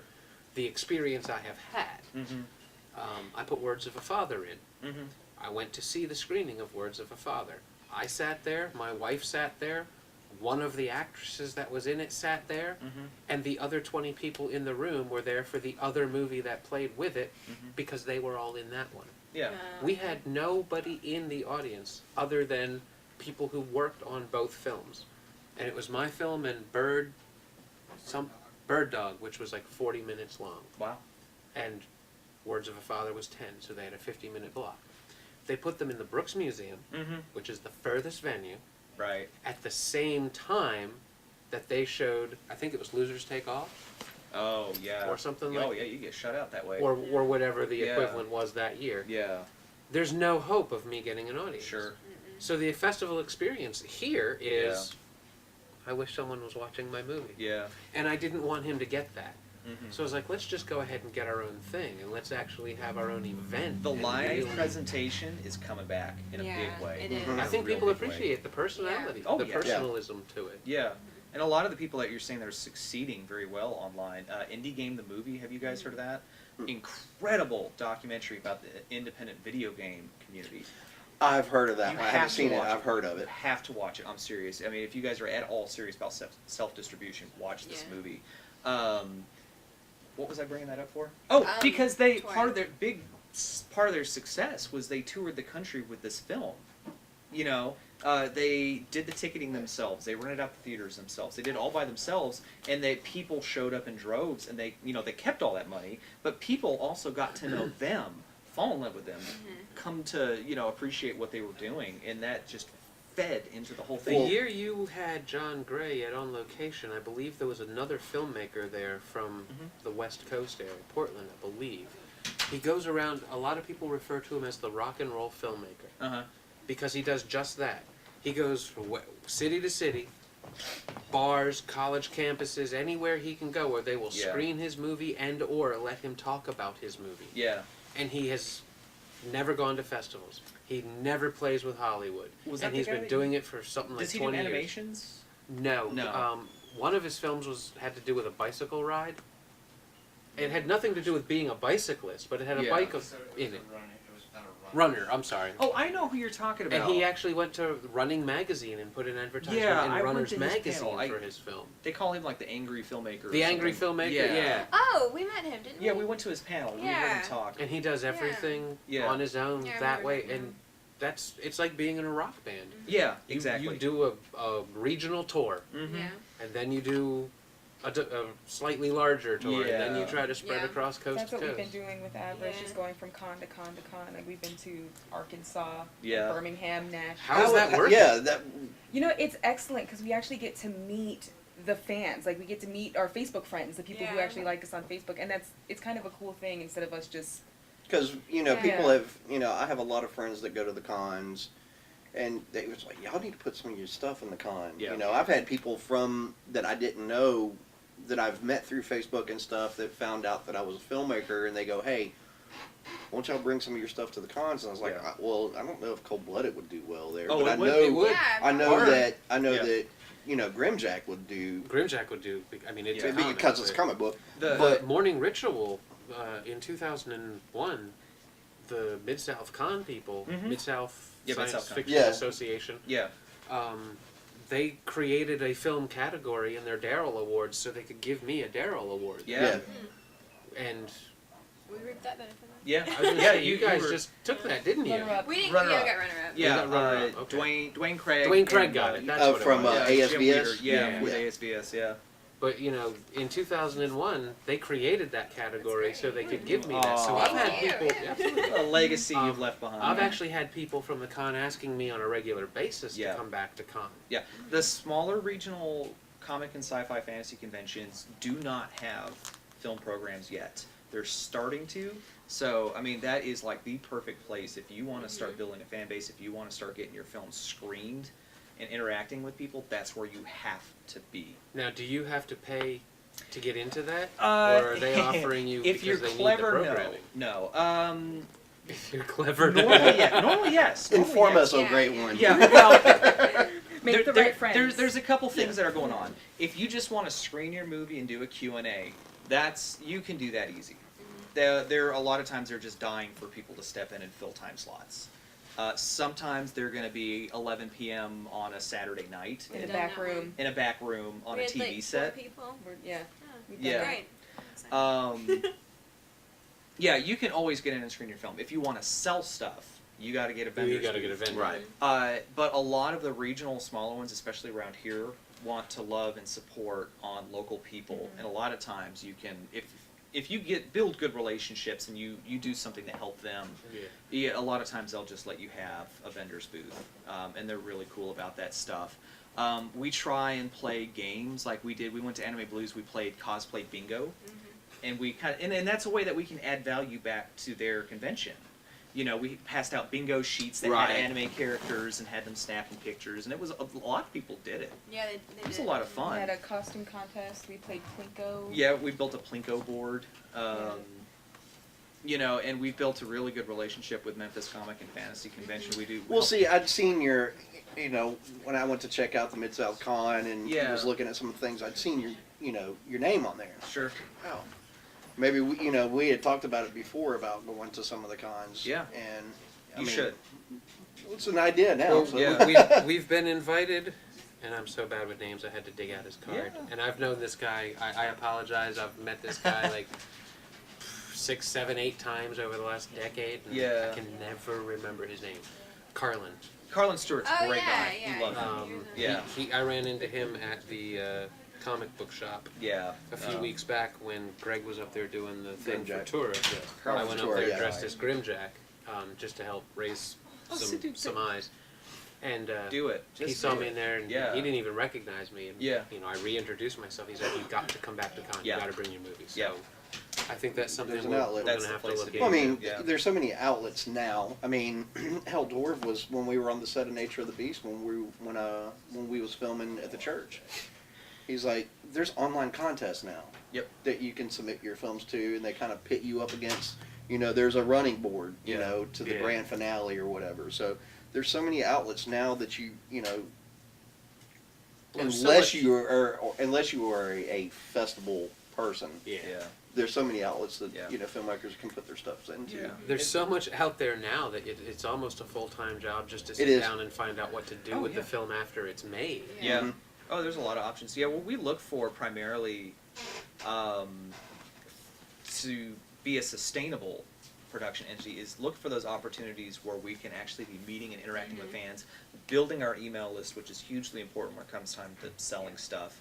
You know, getting Facebook fans, getting people to know who we are. So, I mean, for that reason, we tend to avoid those sort of online contests because you're just a face in the crowd. You're just another, Right. Yeah. We want to be out there shaking hands, and that's Yeah. really where that's what's going to pay off. It's what we've been talking about for a long Yeah. time. It's grassroots. Absolutely. It's the way it used to be done. Building relationships. Whether that's it takes a neighborhood, Yeah. or it's back in the day when everybody did business on a handshake. Yeah. Because they understood that good business meant Yep. return business. Yep. And now everybody's so let me get you locked into a contract so I Yeah. can Yeah. screw you or not get screwed Oh, by yeah. you or Yeah. we're very upfront. Yeah. We tell people exactly what they're going to get, Yep. what we can and cannot do, and how it's going to work or not Yep. work. Yep. And we won't code it. We won't lie about it. And if something changes along the way, we do our best to inform immediately. Yeah. We ask the same back. Yeah. It's amazing how rare that is. That's very rare. I mean, it's Yeah. the first person out there. We were discussing some things not too long ago about a producer, coming in on one of our films, and I was like, yeah, this person is not the right one. But you have to, in this business, you have to deal with people that aren't the right one. It's just making sure that you're covered because now it's all about who wants to screw who. Yeah. And we're not like that. We're as honest as the day is long, but Money doesn't there mean are enough people. to me for that. Yeah, it doesn't. It doesn't. Not to I me do either. this as a compulsion. Yeah. If Yeah. I didn't make film, I'd be sitting in my house twitching, writing films I'm not making. Yeah. It'd be 1,200 pounds. You just cook and eat all the time. Yeah. But this is a compulsion. I have to do this. Yeah. There are those days where it's just like, why do I put up with this? I'm so tired of this scheduling issue or Yeah. that financing issue or whatever else it might be. Yeah. I'm, every day I get older and I'm getting more and more tired and there's more and more gray. Why am I Yeah. still pursuing this? Right. I should just quit. And do what? What could you? Yeah. What could I possibly do Yeah. other than sit there and just decay? Yeah. Because this is who I am. I got a job for 2 years, 2009 to 2011, doing production round the clock. It was a little bit more. It was at a church, so we were producing a lot of like interviews and motion graphics and things like that. And I thought, like, well, this is going to be great because I'm going to get paid doing essentially what I love, but it wasn't. If you're not telling the stories Yeah, that there's are that thing inside of you Yeah. that's just it dies. you have to feed when you that. don't gauge it. And it's rough in this world because, and I don't just mean Memphis, I mean our world in general. There's so much information. There's so many demands for your attention. There's so many demands for you, financially and socially and everything else that it is so hard to pursue one thing. Yeah. And, I asked you what kind of instrument you played earlier. Yeah. I asked because, as an artist, I chose film. I'm very much a loner. I very much prefer to be by myself much of the time. Yeah. But I can't do that in film. A guitarist can pick up a guitar. Yeah. A piano player can pick up or can sit at a piano. If they can pick it up, they're impressive. Yeah. Well, if it's a keyboard. A painter can pick up a brush. Yeah. My wife can pick up her pencils. I have to rely on groups of people. Mm-hmm. Inherently the most unreliable thing on the planet. Yeah. Yeah. And it's frustrating. Yeah. But what else could I possibly do with my time? Yeah. Well, that goes back to what we were talking about before, building that team. Mm-hmm. I mean, to do this, you just don't want to build a team of anybody. You want to build a team of people that you can rely on, that you can call and go, hey, this is what I need, this is what I need you to do. And people that are hungry for it. I was going to say, they have to want it. They have to want it, and they want to, you can't just call somebody up that, plays guitar and wants to think about doing lighting and sound. You have to have people that have the same passion that you do. Yeah. And if you don't, it's not going to be. And it's hard because with all the attention spans decreasing and with all the social demands and the amount of information out there, more and more people are weekend warrior. Yeah. Some by necessity, some by character trait, some just because it's who they are. Yeah.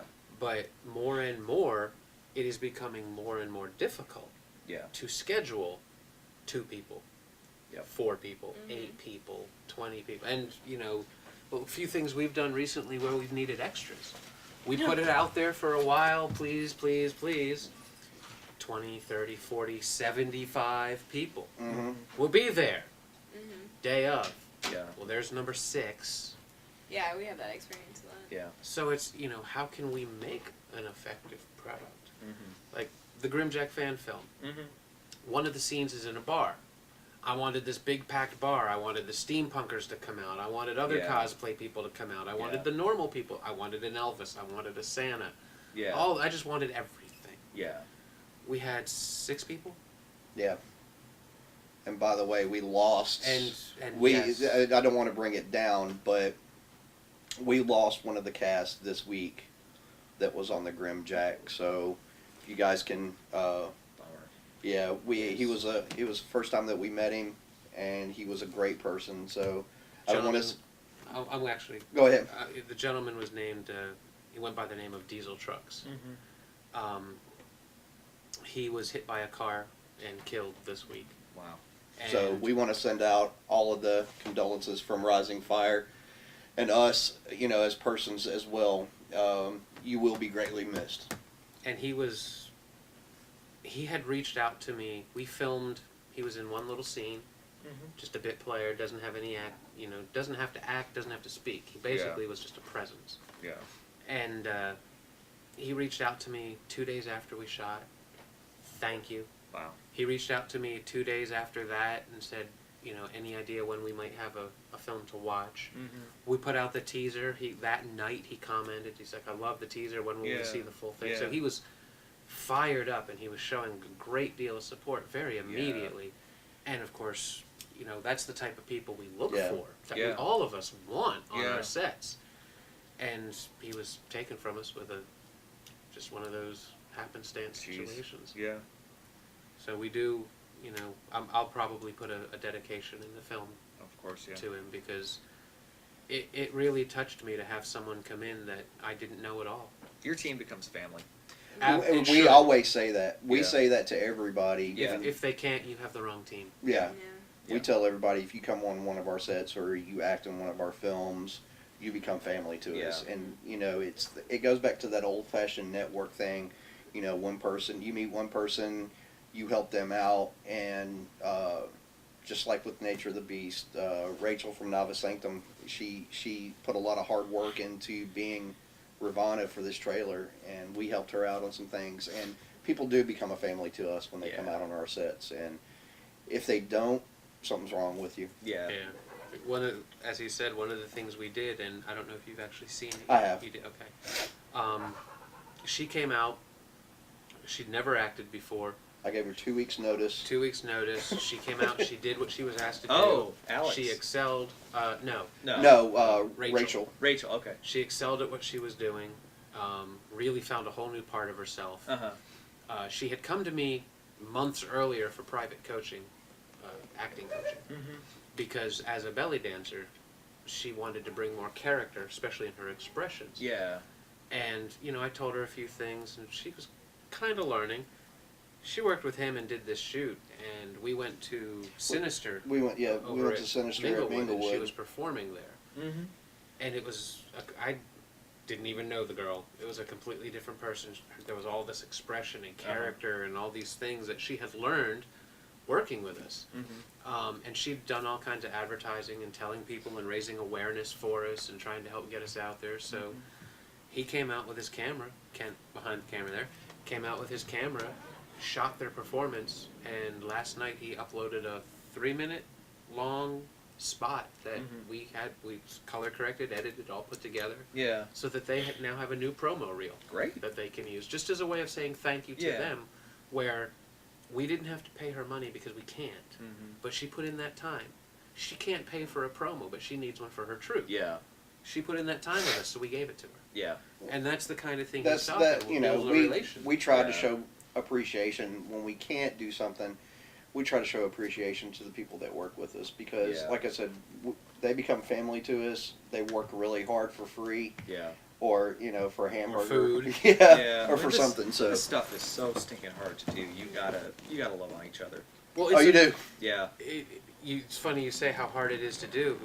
Rachel, again, on the set of Nature of the Beast, we were down at the building where we do our acting classes on Monday nights, and he had one setup where Rachel's at the corner of a bar and our actor's on the other corner, and they have an exchange, and he's got 4 different angles that he's shooting that up, 4 different setups for that, and she's just sitting there, and she's like, just looking around, and I think either Jamie or Kent, one of them finally said, "What's wrong?" Yeah. And she's like, "I had no idea how much work went into this." Yeah. And most people don't realize every single frame, Oh, it's every a time labor of that love. frame changes, Yeah.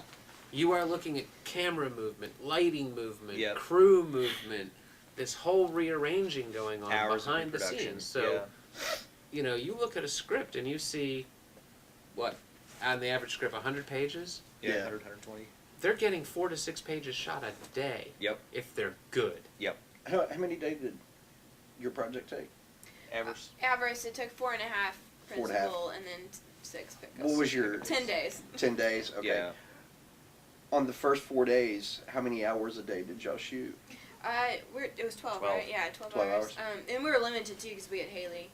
Yeah. So she could only work so much, and she, I Hey. mean, she was never shot, so We follow the yeah, we union followed guidelines. that. It's good practice. Yeah. Yeah. But it's a healthy practice, if anything. Well, if it you're is, ever going it to make is. that Yeah. transition, it's good to already Be doing it, yeah. know your routine. Yeah. That's Well, so part. you guys can kind of relate. I mean, because of having extras on set and everything like that, it takes a while to get everything set up. Yeah, So absolutely. I mean, you have to you surround hurry up yourself to with. wait. Oh yeah. I think Hurry up and wait. explaining to people how much work goes into a shot Yeah. is probably the one thing we end up doing most because Well- people have no clue. I had a good friend of mine, Adam Black, came out from New Mexico to help me on one of our shorts called The Class, and he just came out for a few days on it. But he was like, afterwards, he's like, I'm never going to make fun of a bad film again because that's just, even bad films take so much stinking Yeah. work. Yeah. Yeah. Sometimes the bad films are harder to make. Yeah, yeah, It's just depending on what you're going for. yeah, yeah, yeah. But there is, good, bad, or otherwise, there is no film out there that wasn't work. Yeah, yeah. I mean, you can sit here and say how much fun John Gray was. It was still We work. can sit here and talk about how much fun Glowing was. Yeah. But, you know, Mhm. I hung Marcus Seabury 70 feet in the air from a harness. So, you know, Oh, I bet easy. he loved that. No. It turns out fear of heights is one of his biggest fears of all time. He didn't have to act too much in I that have scene. to hand it to him. He did it. Yeah. It took us an hour, he's a hour and a great half to guy. get him there, Yeah. but he did it. Yeah. And when he was done, he walked up to me and he said, "Thank you." Wow. He said, "You have made me a better actor, and you made me a better man." That's great. And my love for Marcus Seabury is bigger than that man is, Yeah. because that is a man with heart and soul. He's a great guy. And I think that far too many people in this city underestimate what he is capable of bringing to a character Yeah. on screen if people will look past their assumptions. Yeah. Because he gets that, oh, he's a big geeky, you know, he's a black guy and he's a geek, he likes the comics, so he always ends up in these same type roles. Yeah. We worked with him, and he was the kick-ass, cold-hearted, sell his own grandma leader of a gang. in a project we shot that unfortunately, because of sound issues, will never see the light of day. And I'll tell you what, Marcus Seabury was every bit believable in every shot we did. And, you know, I handed him off to Chad Allen Barton for lights, camera, bullshit. Yeah. He and Eric Tate both came back to me and said, man, thank you. That's he was cool. perfect for the role we wanted. Yeah. So it's knowing your actors. But Marcus, if you're out there, if you're watching, buddy, I love you. Love you. I was waiting on somebody to do that one day. I was going to say, it's been 15, 16 episodes And now, nobody and no has one's done done that yet. So, Well, congratulations. I love the film. My wife loves Absolutely. the film. Congratulations on it. I know you. Is it finally finished to where? We're right on. Are you happy with it yet? Yes. Yeah, we're. He'll never be happy with yeah. it. He'll never, ever, ever be happy with it. 10 years down the road, he's gonna look at me like I need to fix that. I'm gonna pick it back up. That's just look at him and go, okay, George Lucas. Yeah. Oh God. No, see, no, it is my film though. I don't allow. I don't like the whole like. I mean, once we're done, I mean, we're done. That's it. We're not going back. Well, there is a point where you have to let go. Yeah, it's coming very soon. You know, everybody always. We're starting to trim things out. Everybody's always telling me, you know, morning rituals, great, man, it's the best thing ever. I still look at it and go, continuity issue. Yeah. Oh, I mean, Continuity I issue. can't tell you how many mistakes are in Avarice. Well, you have to just accept. Yeah, it. you have to. Or you'll let never go. move on. We'll never see that next project. Oh yeah, no, I'm ready. I'm moving on faster than he is, so I'm trying to get him to let it go now. Let's go ahead and take a look at the trailer for Avarice. We've been talking about this all night. Surely anybody that's watching right now is wondering, you know, what's all the hype? And let me tell you, it is every bit of hype is valid and worthy, because this is a production unlike anything I have seen in this city. I feel like I'm turning red a little. You should. I commend you for this. This is Thanks. our city has a lot of the same in it. Even some of the things I've done are just kind of more of that, what you'll get in Memphis. This is very much outside of that. And I commend you for doing something that has a certain intellect quality to it that not a lot of people are willing to bring to a short film. Oh, thank you. Avarice, ladies and gentlemen.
Back in a minute, James.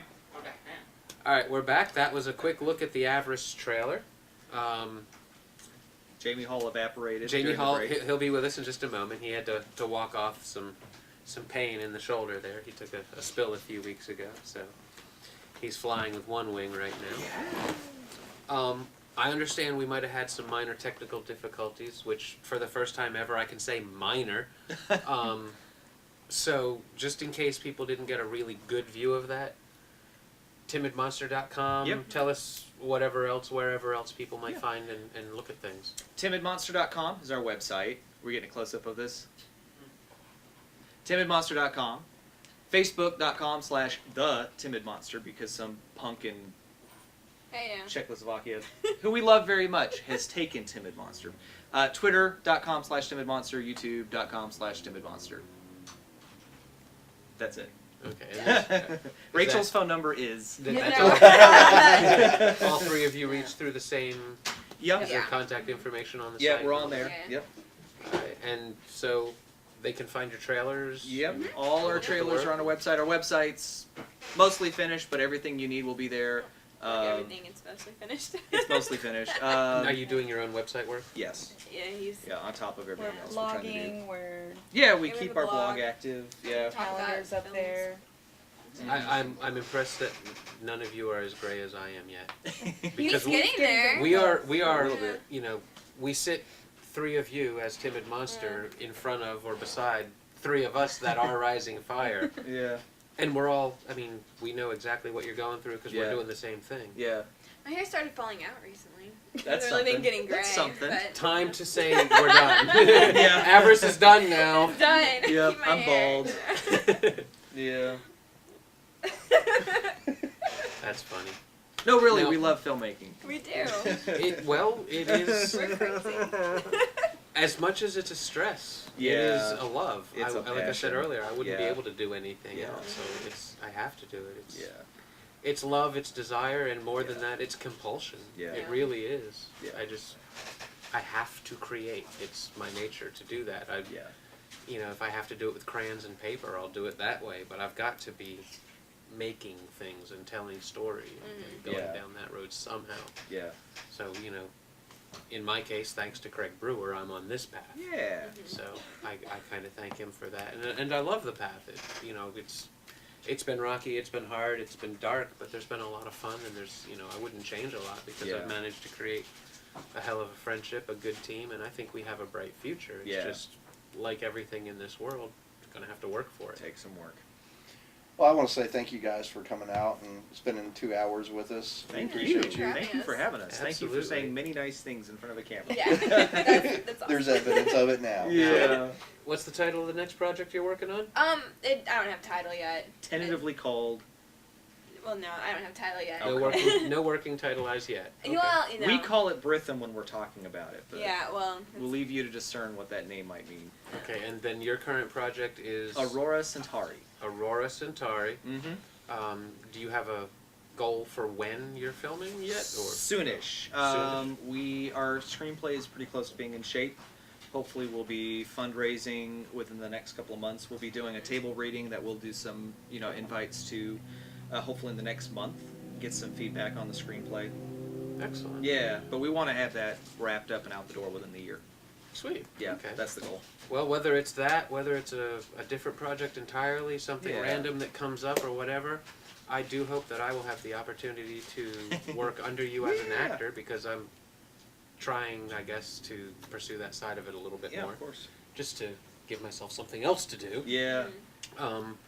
And then in the future, maybe we'll be able to put something together where That'd we be work great. as a co-production together Yeah. on something. Yeah. Because science fiction and fantasy is what I grew up with. It's where it's where Yeah. my heart is. Yeah, so me I'd too. love to open up and be able to do more of that kind of stuff. And just talking to you, I Yeah. can already conceive of how some stuff might be easier than I thought. Yeah. Oh, yeah. Yeah, And that's what I love about your work is you've shown me that there's things I've been avoiding Mhm. putting on paper. Yeah. Because I didn't know how I would ever put it on screen. Yeah, Right. all that stuff with John Gray and Avarice, we got our butts bit on a couple of points, but Yeah. we didn't know how we were going to do it. But that's kind of the fun too, is trying to figure out the puzzle. How do you make this? How do you Right. get a little disembodied light? How do you make that look like it fits? Yeah, because when I wrote Avarice, I didn't know how to do any effects on, digitally or, on set, and I just decided not to think about that when I wrote it. And I Well, just as a wrote it. writer, that's the Yeah. beauty. You don't have to. So. And then just figured it out later. As Jamie said, I bless you for coming out here. Thank you. We're blessed Knowing to be that here. this is your first time at Lodge, I want to mention. I know I mentioned this to you off camera, but on camera I do this to every filmmaker. Mm-hmm. This building is here for us. Yeah. It is here for us to come into. Every one of these movies, he's got it categorized by director, by world cinema, by drama, whatever it is you might need. You can come in here, you can study filmmakers, you can follow the careers of actors. Whatever you would need as a filmmaker, you can come in here and learn it. Yeah. But more than that, there is a shelf on the other And then side. hadn't brought that into you yet. Anyway, as I was saying before we dropped, I might have to call Matt Martin over there at the desk has put this, he and his partner Brian put this building together as a venue for film preservation. Yeah. In addition to all the things you see around you, many of which you won't find in another video store anywhere, he really, really wants